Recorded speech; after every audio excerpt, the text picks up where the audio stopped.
કામરેજમાં ATM ચોરીનો નિષ્ફળ પ્રયાસ થયો હતો।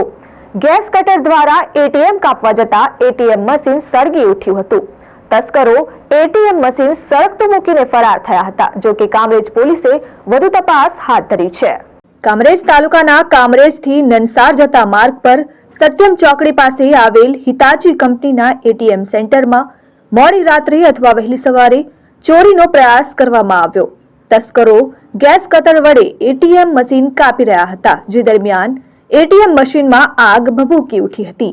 મશીનમાં આગ લાગી જતા તસ્કરો એટીએમ મશીન સળગતું મૂકી ઘટના સ્થળ પરથી ફરાર થયા હતા।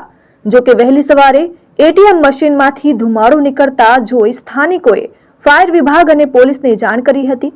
ફાયર વિભાગે ઘટના સ્થળ પર પહોંચી આગ પર કાબુ મેળવ્યો હતો। તેમજ પોલીસને જાણ કરતા પોલીસે કંપનીના કર્મચારીઓને બોલાવી મશીનમાંથી પૈસાની ચોરી થઈ છે કે કેમ અથવા તો આગની અંદર પૈસાને નુકસાન થયું છે કે કેમ તેની તપાસ હાથ ધરી છે।